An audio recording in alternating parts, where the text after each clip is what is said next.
Hey guys, welcome to the Cutting Edge podcast where culture meets crypto. Today on the pod, we have the reigning cowboy of narrative nonfiction.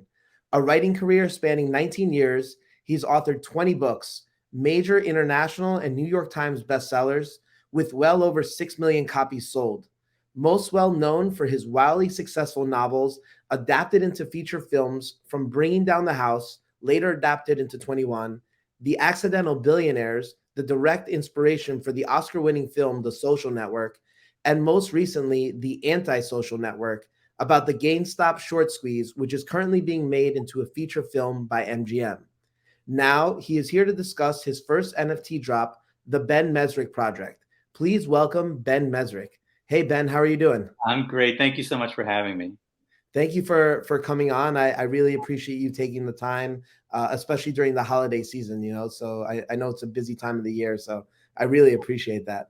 Oh no, I love doing this, and I'm so excited to talk about this stuff. So thank you so much. Yeah, so before we get into it, I just want to say I'm a huge fan. I remember reading Bringing Down the House when I was a senior in college, and I think I read it in like one sitting and in like 6 or 8 hours, like in my living room with all my roommates. Which, like, I think everybody that's been to college understands how hard it is to sit down and actually read a book. And I was like mesmerized by it, and like your storytelling since then has been incredible, and like you've always found like some of the most interesting stories out there to kind of discuss, and That's very you're kind of you. an Thank you. excellent storyteller. So I just wanted to say, like, I'm a huge fan. So you coming on the podcast is great. And I'm kind of fanboying out a little bit myself. I got to say that book was such a college hit. It's funny. I used to see it in college dorm rooms all over, and I don't know how many people actually just went straight to Vegas after reading it. Well, it's funny because in college, so my senior year, I went to school in Boston, right outside of Boston in Waltham, and so that was the closest place was Foxwoods, right? Right. So we would, a bunch of us would drive down to Foxwoods, like every few days, like to go down and play poker and or blackjack at the time. But yeah, I mean, I was a huge fan, especially I may or may not have run a illegal blackjack table in my dorm room my junior year. So I was very much a fan of all things Oh, related that's to. awesome. That's great. I hope I didn't lose you any money with card counting, but No, like I tried. I think it's funny because in prepping for this, I think you had originally, when you went to MGM, you're like, there's no way they're gonna let this movie go because it's about beating the house. And they're like, no, we want people to think that. Like I think I tried to learn the system for like an hour or two, and I'm like, yeah, I'm not gonna do this. Like I know I'm not gonna be able to figure this out. So yeah. I knew what my limits were personally. That's awesome. Yeah, that's cool. I mean, that book was crazy. I was a fiction writer, Mhm. and I ran into this group of blackjack players at a bar and started going to Vegas with them, and it changed my whole life and my career pathway. So I'm glad Yeah. people, it resonated with people. Yeah, and I kind of I'd love to get into that because I think that like I'd love to discuss early on in your career, like what you were doing before you end, because I think that there's a lot of young people in the space, and a lot of times because I've been there myself when I was younger, is like if you're not immediately successful at something, like people assume that, like, overnight success happens overnight, but it's really like a lot of work that gets there. And like I just love to, I think that like grit and perseverance that you had really early on in your career is like a really like important thing for people to hear. So I'd love if you could kind of just start early on in your career, and then, like, obviously 21, bringing down the house, and then where that led to from there. Yeah, absolutely. So, I wanted to be a writer since I was little. I mean, I started wanting to be a writer when I was about 12 because my parents had a rule when we were kids that we had to read two books before we were allowed to watch TV. And I was obsessed with TV. So I became a speed reader early. But when I graduated from college, I didn't know how you break into writing. So I locked myself in an apartment and I wrote 9 novels in a year, which I don't recommend to anybody, but I basically sat there writing all day and all night, and I sent them out in rejection, rejection, rejection, and I had 190 rejection slips. and I had them taped to all the walls like a serial killer. And in this little crappy apartment in Boston, I was sharing with another struggling writer. And now, can I just ask you a question there? Like, was that, I assume, was that like fuel for like, you know, it's like, I'm going to prove these guys wrong type of thing? I mean, part of it is delusion. You know, I really believe that writing was what I was meant to do. It's the only thing I wanted to do. Yeah, and you know, I graduated from college, and a lot of my friends had gone into finance, and they were all, you know, driving nice cars already, and I was sitting there eating peanut butter and jelly sandwiches. So I definitely wanted to prove to the world. I wanted to prove to my parents. So my dad is a doctor, and my mom is a lawyer. And when I announced I wanted to be a writer, it didn't go over well. Let's put it that way. They were not thrilled with my decision. So basically, you know, I had a year to break in. My parents basically said, we're not going to let you starve. You have 1 year and then you're off. You're on your own. And so that year, I realized if I didn't make some sort of groundwork, I was going to have to, you know, get a job. I was going to have to do a normal life. So I just went crazy and I wrote round the clock. You know, you get a lot of rejection at that phase. Any of these careers, artistic careers, you're just going to get tons and tons of rejection. But it got to a point where literally, I back then you would go to the post office to mail something. It's not like today. And literally all the people at the post office knew me, and I'd walk in and they go, another rejection. It was just like, it was that level of rejection where I was just being roundly rejected by everyone. And I got lucky in that an editor took pity on me and said, I'm not going to publish any of the garbage you've been writing, but go read John Grisham and Michael Crichton and try and become a thriller writer. So then I wrote a thriller that I ended up selling. So I sold my first book after a year, basically. I was in my early 20s. But then that book bombed. Nobody read it. And so I had another book, and that book bombed.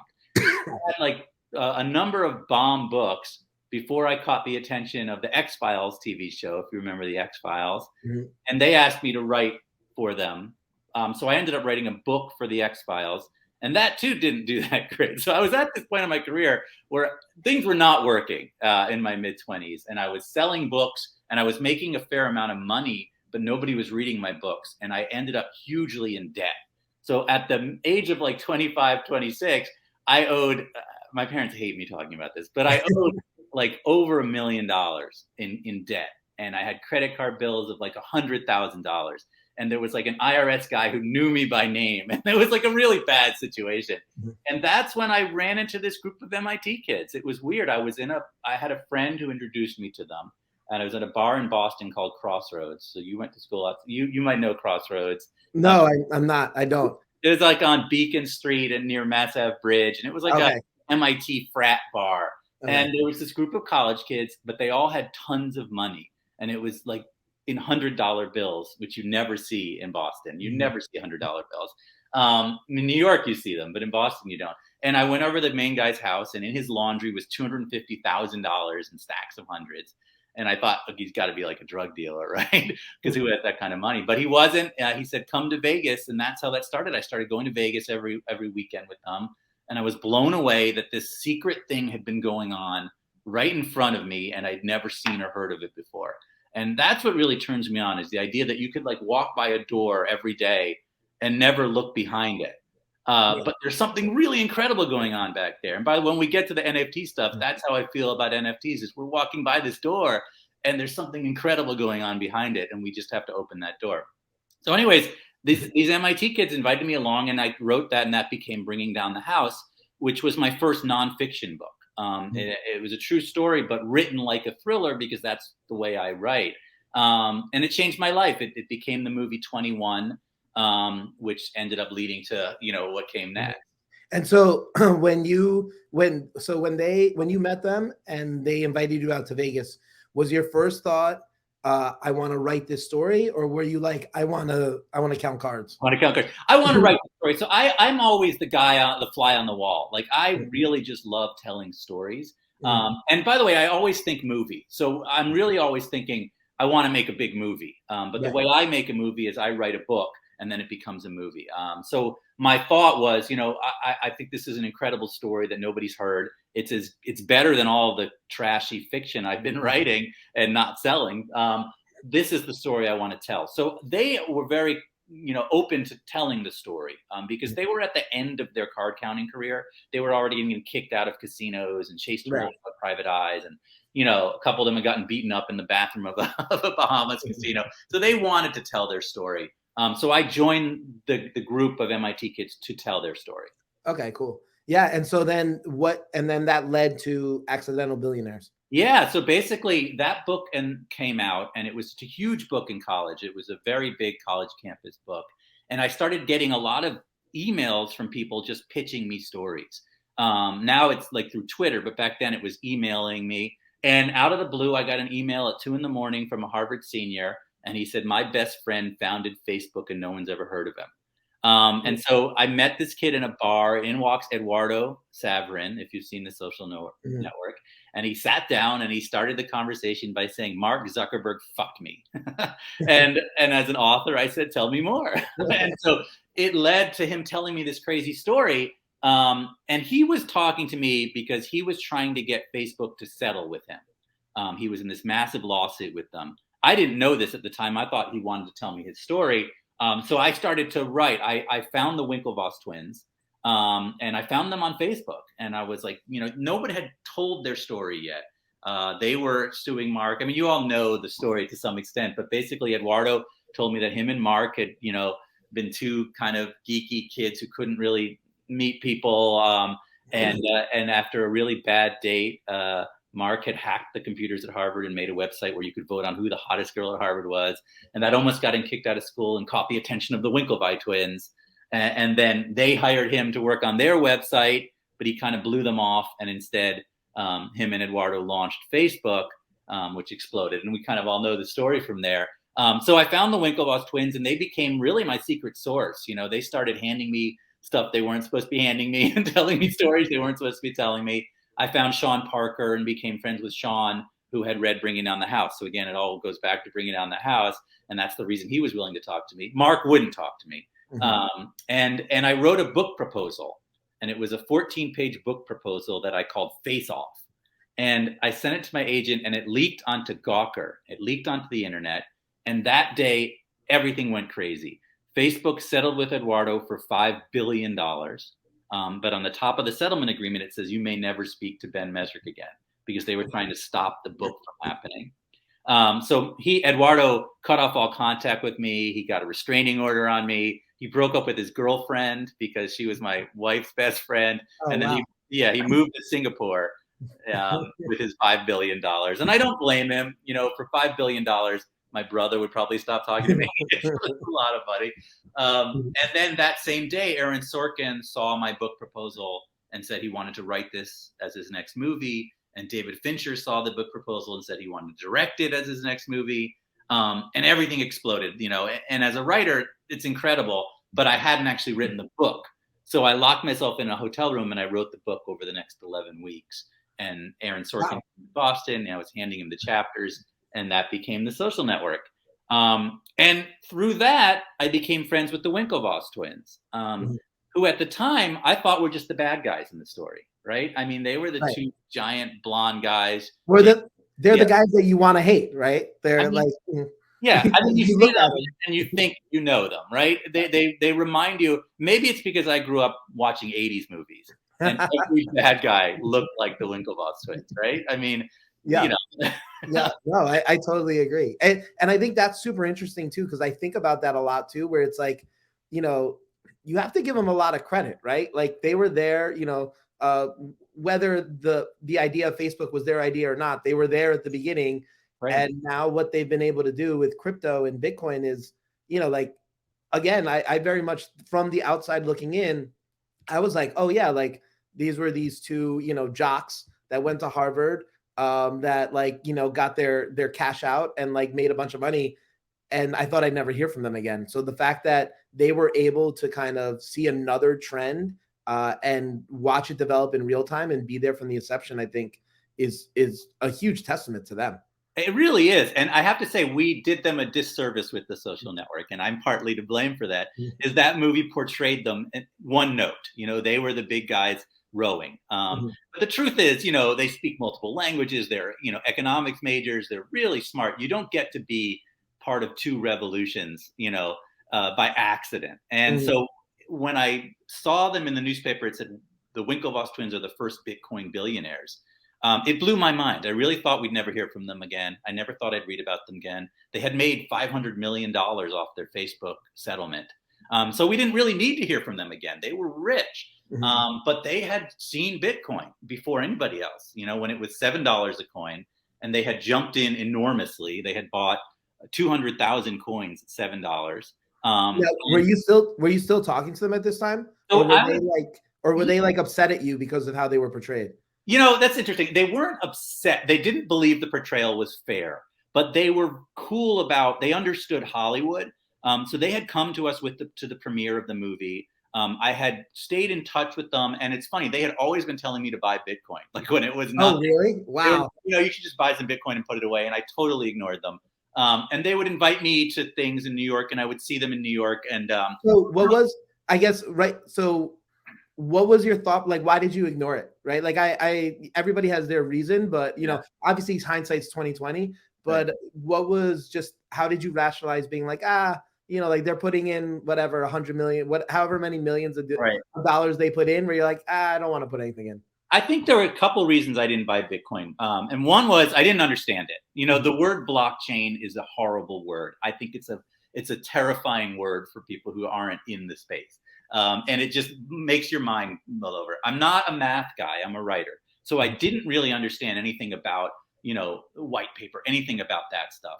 Secondly, you know, when Bitcoin started, it was a very shady world. It was Silk Road. It was people who were, you know, living on islands like Roger Ver. It was people who were not in the mainstream at all, right? And it made you wonder, well, what is this? Is it going to be legal? I don't even know what this is. And then the third reason was, for me, there were different periods where I kept thinking I'd missed the boat, right? I missed it when it was $5. I'm not going to buy it at $100. I missed it at $100. I'm not going to buy it at $1,000.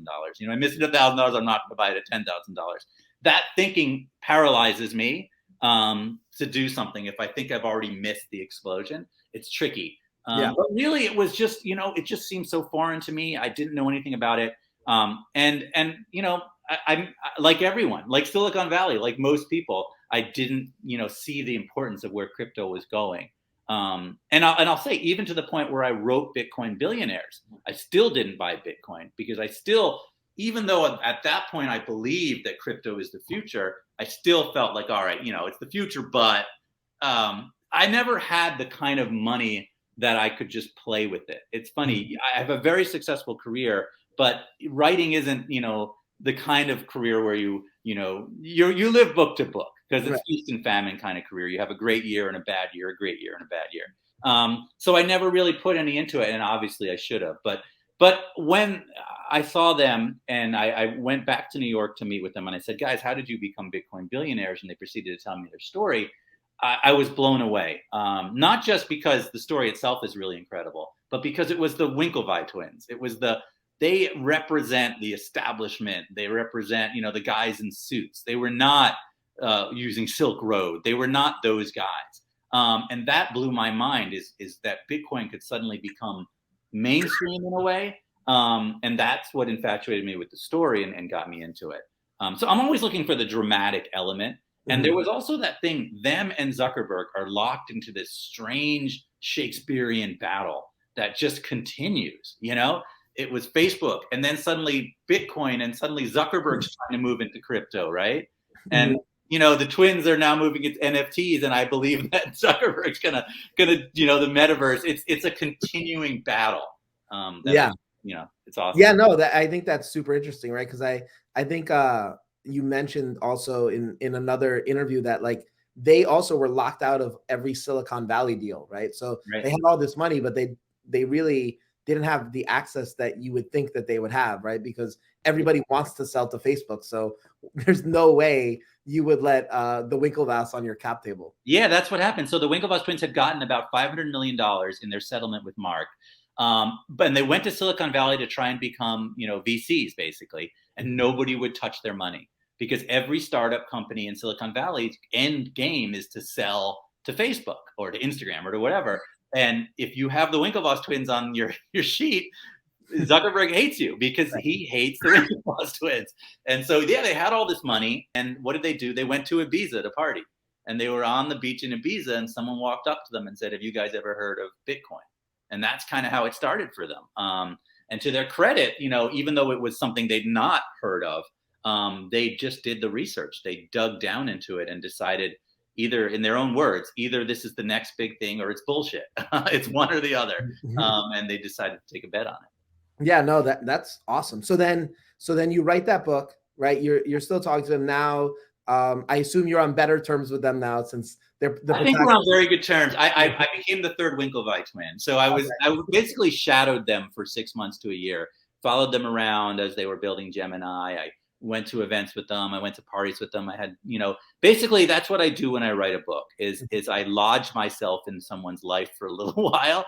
And I'm not out to get anybody. I'm not like a journalist with a tape recorder. I really want to hear stories. And so they just told me all their stories. And I think we have a pretty good relationship. As we develop the movie Bitcoin Billionaires, they're very involved in producing it. So it's going to be a really cool situation. So yeah, I've become pretty close with them. And yeah. And then so then I guess what happened after that, right? Like you wrote the AntiSocial Network, which was, so what happened was the GameStop thing. Yeah. So I was sitting at home and like everybody in January, stuck in the pandemic, and I was watching GameStop go crazy. I saw the stock go from nothing to 500. I was watching Roaring Kitty on YouTube and on Reddit, and so just as someone who was part of it, I wasn't thinking about writing about it, and I started getting all these tweets, people to my Twitter saying, "You should be writing about this. This is the kind of thing you write about." And then my agent was like, "My daughter just told me you should be writing about this," and I was like, everyone's saying that. Maybe I should. So I started to see what sources I could get to. Could I get to Roaring Kitty? Could I get to all of the different characters? And when I realized that I could, and the reason I can get to people also goes back to Bringing Down the House. That book was such a touchstone to certain people at a certain point in their life that it's often an opening invitation for me to get to talk to people. So I was able to reach a bunch of the people, and I said, okay, I'm going to write it. And so by the GameStop had exploded. Elon Musk had tweeted on like Wednesday and Thursday. By Friday, I had a 10-page proposal, and I had a Hollywood bidding war by that weekend. I sold it to the same people who did the Social Network, to MGM, to Mike DeLuca over there, and Aaron Ryder, who did the movie Arrival and Memento, is doing the movie. And I had the book sold by the end of the next week. So I was writing the book while it was still happening, which I've never done before. And so that became the book, The AntiSocial Network, which is out right now on stands. And it was wild writing quickly while it's going on. And the book was out, 6 months after the event, which is really, really cool. And so that became the next project. Yeah. It seems like each of the books became like more and more in real time. Yeah, I am getting closer and closer to the moment. And that's a great point. And I don't know why it's happening that way. But I think just the immediacy of social media and the immediacy of how things happen now, 6 months from now, we don't even remember what we were talking about 6 months ago. Right. So I do think things are moving much more quickly now. So, yeah. So I mean, I think that's super interesting because I think to me, it's interesting because you started off with, blackjack, and then you went to something like that had such huge scale like Facebook. And then it's been slowly, it seems like more democratized, right? It's like, Bitcoin and then GME. And now I would love to know, like, how did you end up in it? Like, how did you find out about NFTs? Yes. And like, and then next, what are you doing with NFTs? Yeah, absolutely. So really the Winklevoss twins introduced me to NFTs. In becoming friends with them and writing Bitcoin Billionaires, they became very interested in that space. It is a natural segue, I think, for them with what they're doing. And I was immediately into it. I really loved the idea of the physical world going digital. I've always been intrigued by what is the on-ramp to that. And I have little kids, and my little kids, my son, loves Fortnite and Roblox and all these video games. And on the holidays, he would rather get as a present clothing for his Fortnite character than real clothing. To him, there's no difference, right? If he's given an allowance, he's buying things for his characters to wear.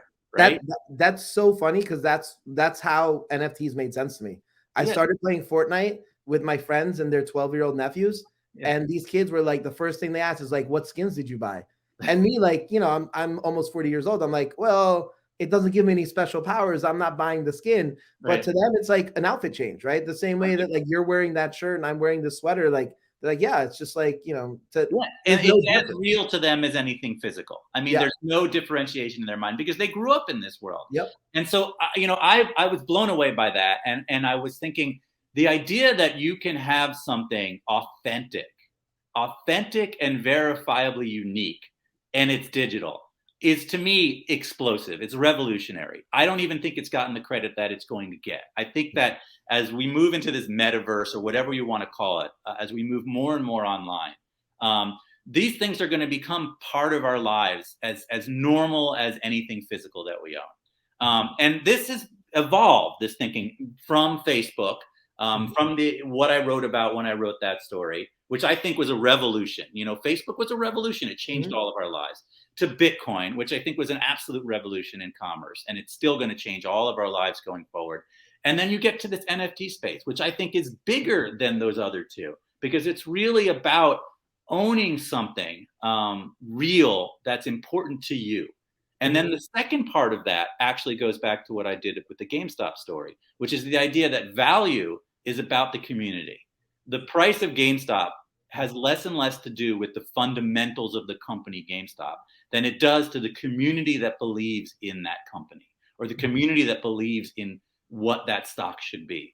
And NFTs to me are this amazing, connection between a digital thing that you can own and a community behind it that creates the value of that thing. And so, on a philosophical level, that's incredible to me. It sounds to me like you probably love memes. I do love memes. I think that there's something really impressive, and I feel like as a human culture, we're evolving, and that we're evolving now online. The online component of our evolution has become really important. Our physical evolution hasn't really, it's stagnated. We're Mhm. not physically evolving anymore. The way we're evolving now is via what we're doing right now, is via, you know, technology, is via this online world. And so I really see memes as a sort of a signpost in that evolution. Mhm. And NFTs are a real important step. And so I really started to believe, okay, there's a revolution going on in NFTs. And as an artist, as someone, as a writer, as someone in a creative industry, this is a really incredible tool because I'm always trying to look for a way to the community of readers that like my books to communicate with them, right? Mhm. And Twitter is like a megaphone, right? Social media, to the most part, is a megaphone. I shout into it, and fans might listen, other people might listen, but it's not communicating, and it's not really community building the way I want it to. And so the idea was, well, what if there's a way to use NFTs to have this community of people who like what you do, a shared community group, can get together, and the creator and the community together can build something. And so that was my thinking: is where do NFTs go from here for artists and creators? Like, Mhm. what's Hollywood going to do with NFTs? I mean, you can make pictures and sell them, and that's really cool. I think that's an incredible evolution of art. But there's another step too, and that's what I wanted to get into with this project. So then, Yeah. yeah. So I guess so. This is probably gonna delve right into it. But where do you see? How do you see NFTs kind of like affecting Hollywood, right? Like, as somebody, you're like a writer, and I know just because I have these conversations where people are like, this is how we're going to disrupt Hollywood. And sometimes I don't know how much of a Hollywood insider they are because I'm not a Hollywood insider. So I'm like, Right. okay, well, you obviously know more about Hollywood than I do, but you have been intricately involved in creating major motion pictures now multiple times, so how the process works. Yeah. You're part of the industry, and like, what are your thoughts on what NFTs can do and like change the landscape of Hollywood? Yeah, I mean, I really think that just about everyone in Hollywood right now is looking at the NFT space. I know this from conversations with millions and millions. Everyone I work with, everyone is talking about it and trying to figure out where is this intersection going to happen. And you are seeing big brands get into it now in a much bigger way, which is great. But Hollywood is going to look at this as a way, another avenue, for instance, of building a film. It's going to be taking that film and doing, NFT drops around it. They're going to be looking at ways that NFTs can build the community around a certain actor, and then there's the funding side of it. I think that Hollywood is going to look more and more into the idea of how do you make a film, especially if you're aiming it at a certain audience that wants to be a part of that film. NFTs is an interesting way to sort of make a film with the people who are interested in the film being a part of making that film. So I think you're going to see multiple ways that Hollywood's going to react to the NFT space. What the NBA has done is definitely a test case. You can see that there's a lot of money that can be generated, but it's also on the creative side. It's shifting the landscape of what a film studio could do. Rather than just making a full movie, you can make pieces too. So I don't know specifically. Everyone's going to do something different, and I don't know how it's all going to pan out and work.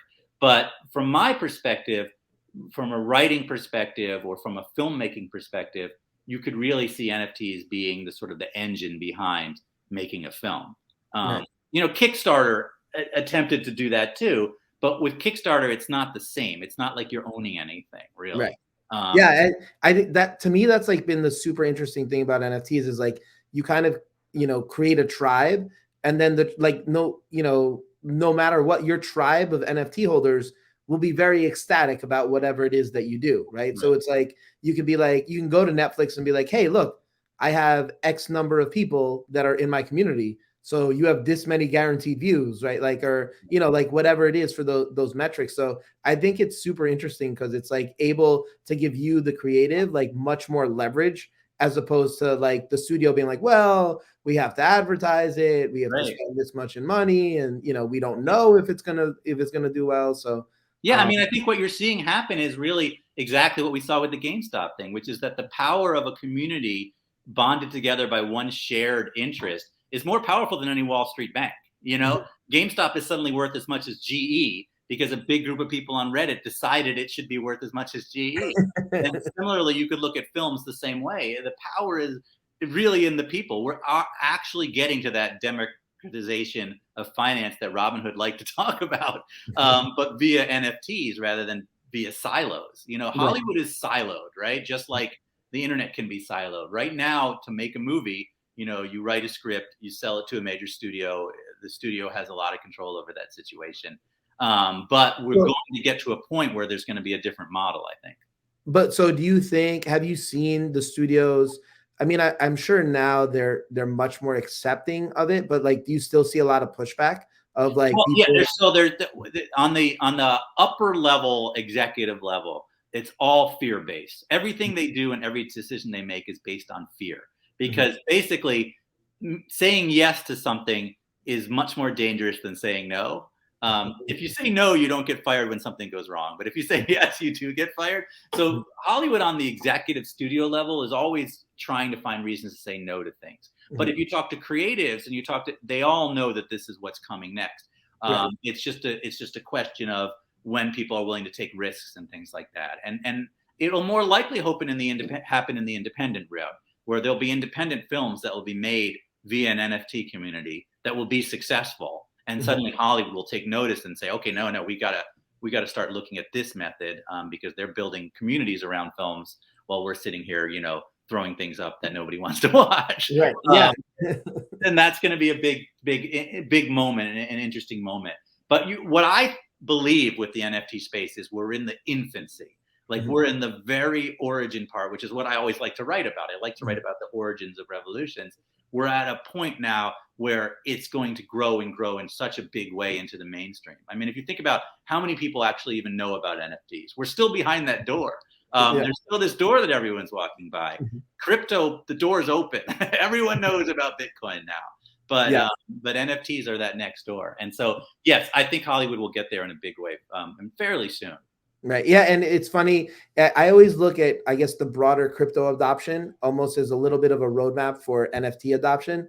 And like, when you look at crypto adoption to your point of career risk, right, where it's like 4 or 5 years ago, talking about Bitcoin would get you fired, right? And now we're at a point where not talking about Bitcoin might put you on the chopping block, right? To be like, oh yeah, like crypto is just a fad. No, it's real. It's here to stay. Right. And I think we're going to see that same thing with NFTs, where right now, like it could be like career risk, and you have to weigh the terms of, is the risk worth it for the upside? But I think within 2 to 3 years, if you don't have an NFT strategy, you're going to be left behind as like any major institution in any vertical. I 100% agree with you. I really think I look at so I write for the show Billions. I was a producer and writer for season 5, and when they started mentioning Bitcoin on Billions, right? At first it was like little mentions, and then I was literally in the writer's room because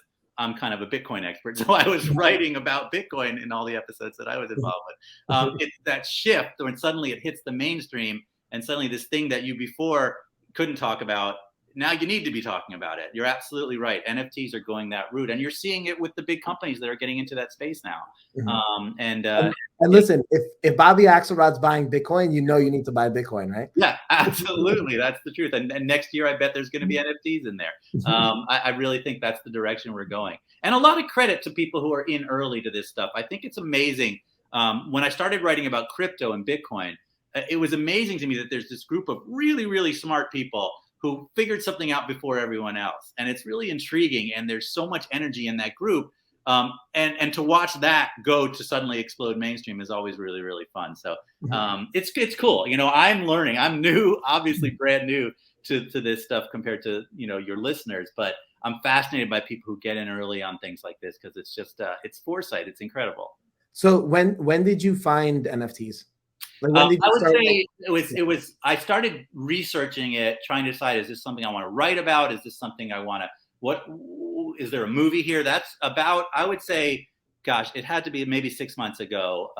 And for me, it was the big stories. I was seeing the art selling for $60 million, or someone's tweet selling whatever for millions of dollars. And that guy who wrote that article. It was those big moments, and I was like, well, there's something going on here. And it's funny, you read articles that kind of ridiculed it. But then I had read those same articles ridiculing Bitcoin, 3 years ago. Right. And I was like, well, there's something really intriguing going on here, in this space. But it was about, a few months ago, when I started talking more in depth with, Bunchu, who's running, the Discord over there and helping me with, and Adam Brotman and those guys. And really smart guys telling me stuff that I didn't already know.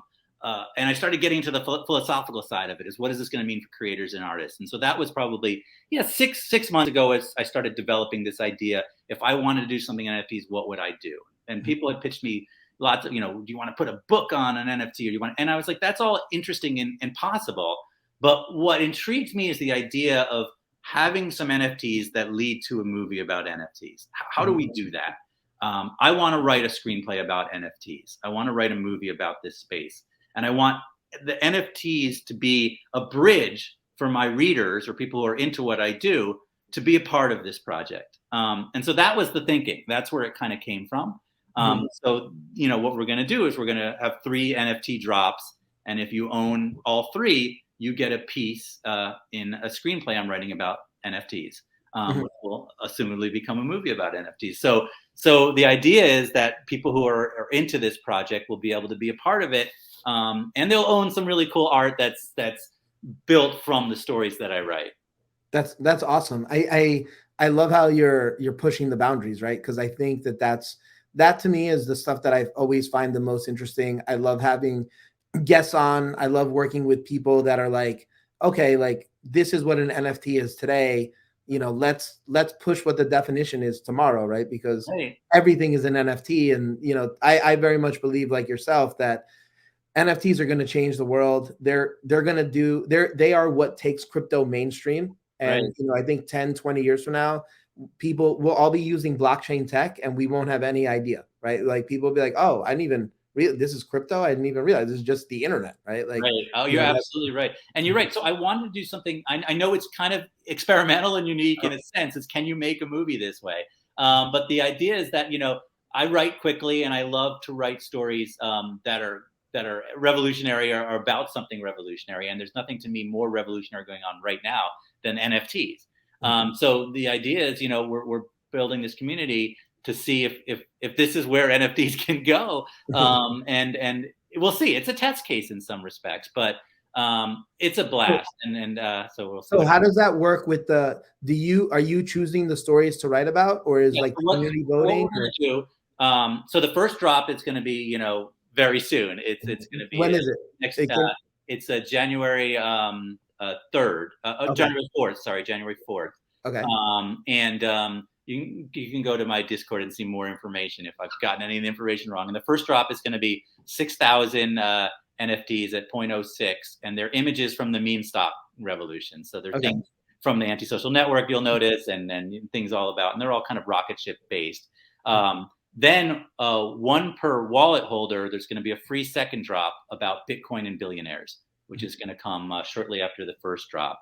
And then the third drop, which will be about 90 days later, will be Vegas related. So bringing down the house in Vegas and Clark County. And those who own one of each drop is going to own, so 50% of the screenplay is going to be owned by the community. So it's going to be really, really interesting. There's going to be rarity features to the drops that are actually going to give you a little bit more of the screenplay if you end up with some rarity drops. So that'll all be, and there's a website, Ben Mezrich NFT is up now, and you can get all the information there. And that's where it's all going to take place. So the idea is then I will write the screenplay 6 months in the 6 months after that. So, and then I'm going to use the Discord and the community to help me direct where the screenplay is going to go. Because I know you guys know way more about this space than I do. And what are the big stories? And I'm looking for the dramatic, stories that really kind of push this forward. I'm looking for the social network in the NFT space. So, I mean, I'm sure you've had people pitch you stories already. What have been the stories that you have found intriguing, right? I assume it's going to come down. Do you get ultimate say and the community? Yeah. So I'm going to make, as the writer, I think that it was important that I have somewhat creative control over what the screenplay looks like, because I have some idea of how the screenplay should look already. I think I want to get into I don't want to go too much because I don't know for sure yet. Obviously, these things are fluid, but I really love the idea of telling the wider story through a smaller story. So you want to find one really dramatic story set in the NFT space, whether it's an individual you follow or a group of individuals or one project. But through that story, you tell the wider story going all the way back to, what is Ethereum? What, have to tell the bigger story. So Bitcoin Billionaires is going to be made into a movie. We're actually going to probably be shooting this year. I see this as after that, you have what happens after that. And you get like the sequel. Yeah. So I do think, Vitalik's got to be in there. I think an entrepreneur like you, someone like that, it could be focused around. But I need to find the beats that are extreme. You have to find drama in it. So I haven't done that research yet, and that's what's going to come through the community. I think is a lot of that. But Bored Apes is cool. I think there's any of the big things that you've seen have got to be part of the NFT movie. You've got to get that big artwork selling for $60 million. You have to have those beats in the story, because you have to remember a movie's aimed at the mainstream. The goal of the movie is that my parents watch it, right? And so it can't just be for the space. I totally agree, because I think that it's funny being home for the holidays right now. It's sometimes when I'm so deep in the weeds that people that I generally talk to on a daily basis, it's like, of course they know what NFTs are, right? Like they're like, and of course they want to push the boundaries. And then when I'm sitting at Christmas dinner a few nights ago, I'm like, okay, like people are like, what does non-fungible mean, right? And like, you really have to kind of bring it back down to the basics so that they understand. And it was really cool seeing like the aha moments, right, around the dinner table of people being like, oh, okay, like that makes sense to me, right? Like this is going to be here. Yeah, and I think I'd want to get into what the NBA did. I'd want to get into that. I think a cool way to do the movie also, I've already been thinking about, is you've got to segue in between something digital and something real. I think you want to move back and forth, because I think the wider story is that the future is this metaverse idea. The future is we're all going to have a house full of NFT art that we're going to partially live in, and so I want to go back and forth into the movie that way. But yeah, it's going to be really cool, and I'm still searching for the central story of what it's going to be wrapped around. But that'll happen after these drops as the community is sort of going. And so also with the drop, you're going to get other sort of value added things like one-on-one writing with me, if that's something you're interested in. We're going to have poker games online, and then we're actually going to attempt to do a big Vegas event when COVID slows down. So NFT holders will be invited, and I'm going to invite NFT holders. They're going to have an opportunity to go to book parties and movie premieres if the movies premiere in the time span as we're doing this. So it's also a fan club in a way, where you have access to me, and I'm on the Discord almost all the time. I'm kind of just there, Uncle Ben, chiming in, because I really enjoy it. So that's part of what this is the idea is that it's going to be a community around these NFTs that is a shared interest in trying to make an NFT movie, and in the kind of books that I write. Right. Yeah. And I guess just to kind of talk about the book writing process for a second, and I guess the book industry I know a little bit about it because I'm an advisor on Jenkins the Valet, which recently signed Neil Strauss to do the book. Neil's great. Neil's wonderful.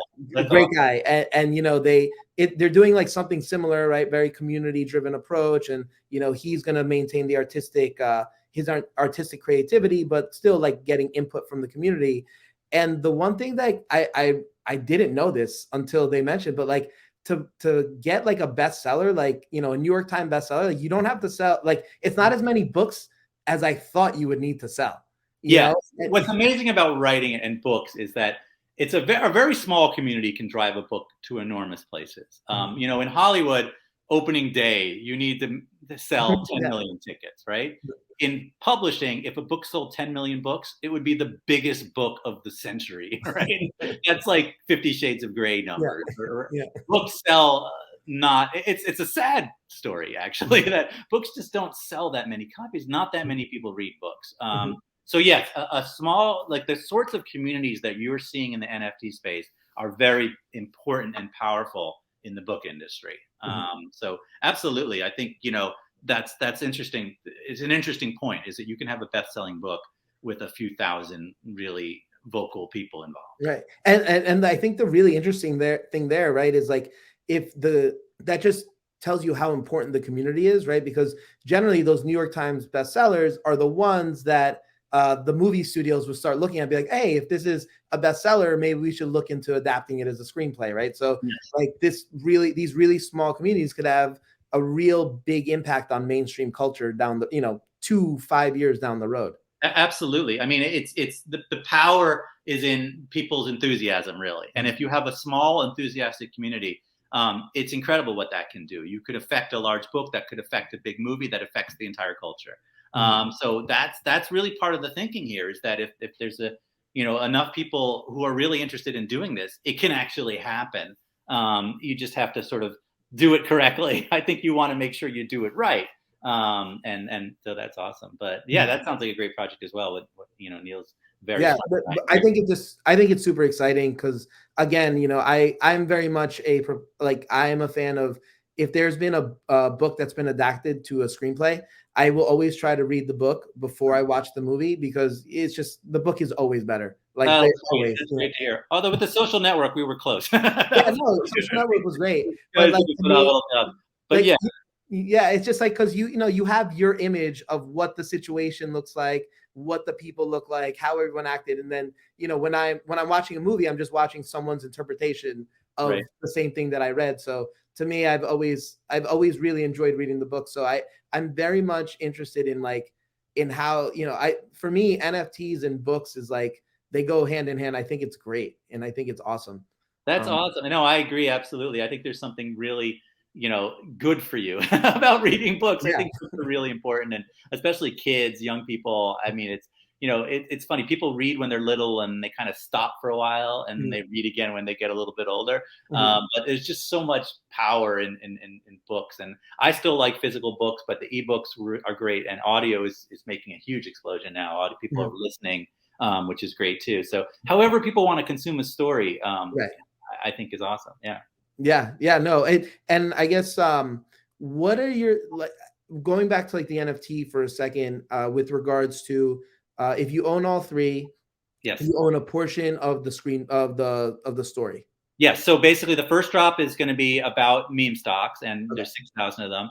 Okay. Whatever wallets own that one get a free drop. The second drop is about Bitcoin and billionaires and crypto. Okay. So that'll happen 30 days after the first drop. And then, and by the way, that'll create a little bit of a bottleneck because that's going to be less, numbers of NFTs. And then the third drop will be 6,000 again, revolving around Vegas. At that point, you'll get a screenplay token. So they'll take a screenshot basically and give screenplay tokens to everyone who owns all three. And those screenplay tokens will give you a prorated piece of the screenplay. And so I'll write the screenplay. And then the question will be, do I sell the screenplay to a studio? And that revenue then goes into the pot that the NFT holders own 50% of. Or do we make the movie ourselves, create, an independent film? We talked about that as a possibility. I think that's maybe where NFTs could go. That would be a bigger thing. But when you look at what happened with the Constitution, the idea that you could put a DAO together and do a film, that's an interesting thought. So there's a possibility of making a film independently, and then the revenue stream is how well the film does. So then how does, look at that?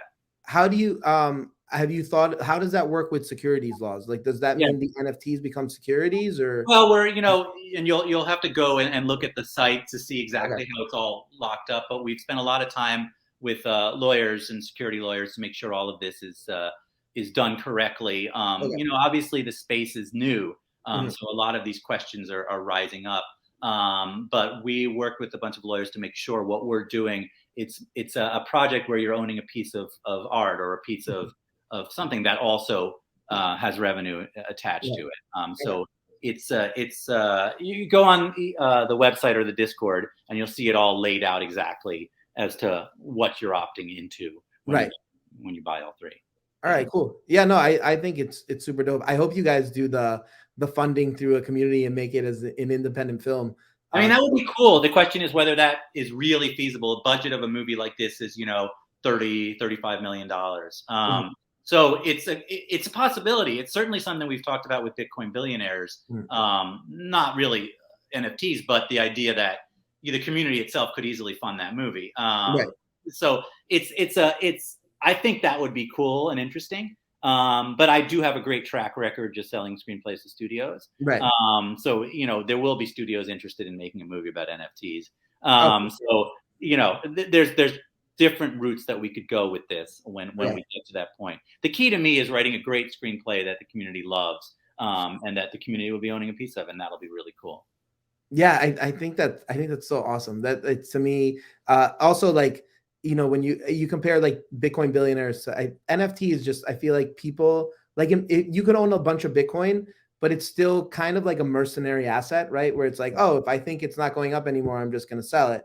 Whereas NFTs, there's like, there's an emotional attachment there where, I'm sure you've seen it, tons of times too, where people are like, this is my NFT and I'm never selling this NFT, and this is why, right? Yeah, and I think that's really what we're going. If you'll see what we're doing with the artwork, our goal really is to create pieces that people are going to love and want to hold.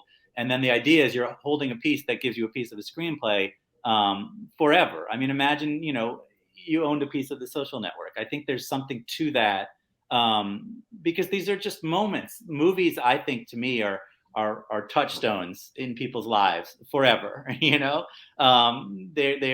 stay with you through history. They're very permanent. And that's the cool thing about NFTs, is it's permanent as well.